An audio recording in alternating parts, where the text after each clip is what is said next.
Damn! Good. Magandang hapon sa inyong lahat. Ngayon po ay papakita ko sa inyo yung sa MMM, kung paano tayo magsimula sa MMM. So, lagay natin na nakapag-sign up na kayo. So, pagkatapos yung mag-sign up, punta kayo dito sa dashboard nyo, siguraduhin nyo may laman yung wallet nyo, yung Bitcoin wallet nyo. Pag may laman na ito, mag-click ko kayo ng provide help. Pagkatapos po, lalabas yan dito kung provide help, lalabas yan kung magkano ang gusto nyo i-provide na help. Pagkatapos yung maglagay, for example, lalagay kayo ng 100.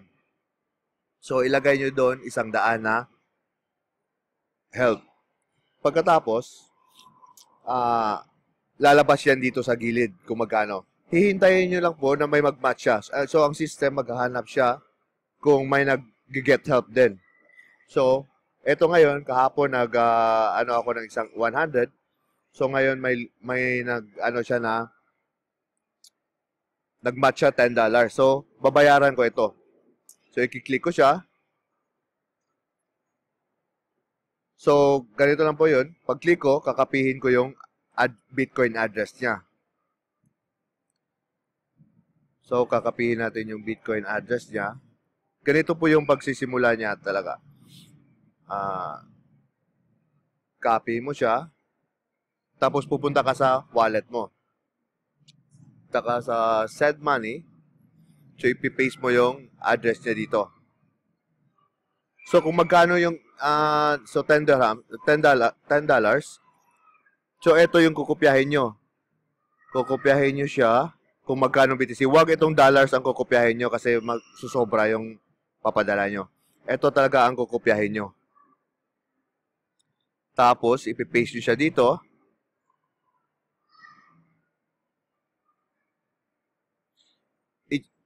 Papalitan nyo yung comma to period.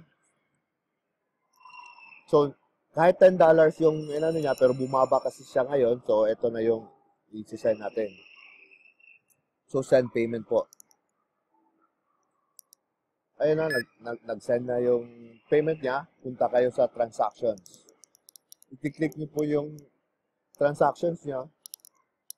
I-screenshot nyo po ito ngayon.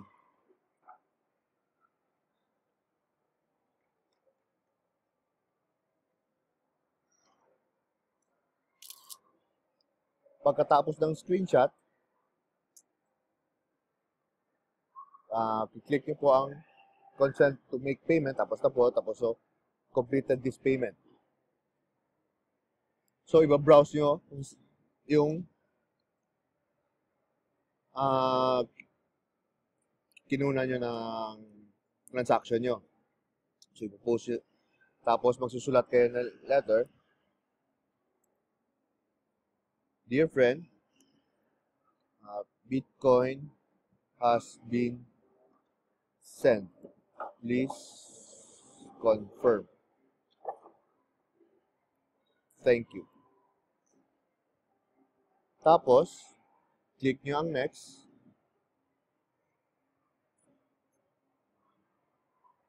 Siguraduhin yung tama lahat.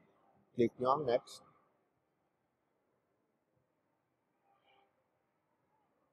So, ayan. Kumpleto na siya. So, mapapansin nyo dito, may check na siya, tapos kalahati lang yung kulay green. Kasi, nagawa mo na ang half part mo. So, sa kanya naman, i-accept niya yon para maging full green to. Pagkatapos ng full green, good as go na yon. Mapapansin nyo, dito sa Mavro din, dito yung mga nakita mo, yung deposit ko na 100, naka-red pa siya. Kasi hindi pa siya $10 pa lang yung nabayad ko sa kanya. Wala pang ibang nag-match. So, sa accounts pala, dito, maglalagay kayo, pagkatapos nyo na mag-sign up, mag-a-add kayo dito, ilalagay nyo yung account name, pangalan nyo, into Bitcoin, tapos yung account number, ilalagay nyo yung wallet ID nyo, tapos pangalan nyo ulit. Hindi ko na gagawin yun kasi meron na ako. So, ganun lang po ka-simple yung pag-provide help natin. Ganun lang din, halos ganun lang din ang proseso ng pag-get help. Pero yung provide help, ibig sabihin is nagdi-deposit tayo ng yung pera natin kung magkano yung kaya nating i-provide. Huwag kayong maglagay ng provide help na susobra sa amount sa nakalagay sa Bitcoin wallet nyo kasi mabablock yung ano nyo yan, account nyo. Sa get help naman, ito yung ibig sabihin ng get help is magwi-withdraw kayo. So pagkatapos ng example, every 15 days, magwi-withdraw kayo, ito yung gagamitin nyo. Okay po. So maraming salamat. Sana po naintindihan nyo. Ay, ito pala, isa pang pahabol. Every day, para maging 100% yung ano nyo is pupunta kayo sa MMM Extra. Click nyo yung MMM Extra. Dito nyo makikita yung daily task nyo. So nakita nyo, gagawin natin to kasi na-reject. May isang akong na-reject.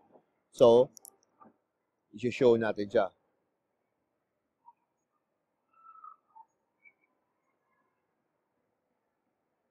So, bakit siya na-reject? Kasi hindi ko nalagyan ng hashtags. So, i-follow nyo lang to. Ganito lang ang gagawin nyo everyday. Ganun lang po kasimple. So, follow, scroll page down, choose any publication, then click comment. So, hanap kayo, any publication, tapos click nyo comment.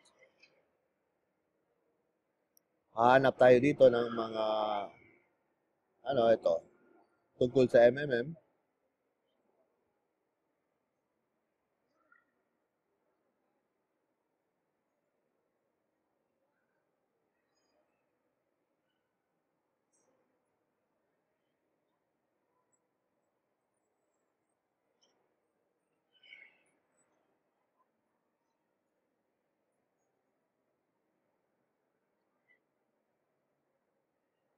Hahanap tayo ito, scroll down tayo kung may tungkol sa MMM dito. So kahit naman wala yung tungkol sa MMM, kahit anong publication po, for example, ito. So may nag-comment na dito. Simple lang po. Pareho lang naman. So ika-copy nyo to. Paste nyo as a comment. Siguraduhin nyo, kahit may ano na dyan, siguraduhin nyo muna maglalagay kayo talaga ng hashtag MMM Extra. Sa lahat ng ano nyo, kahit nandun na yung kailangan may MMM Extra na naka-hashtag. So, ayan po. So, i-click na yung just now.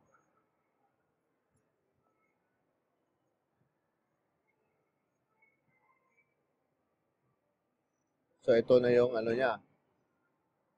Kokopyahin nyo ngayon yung URL niya. Actually po, andito yan lahat, naka-step by step yan. Nag-shortcut na lang ako, pero ganun ang proseso niya. Naka-step by step yan kung paano.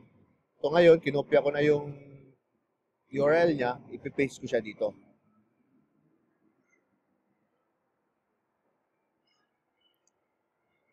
Send as approval. So ganito yung gagawin mo daily task. So, being moderated na siya. So, ganun lang po ka-simple po ang MMM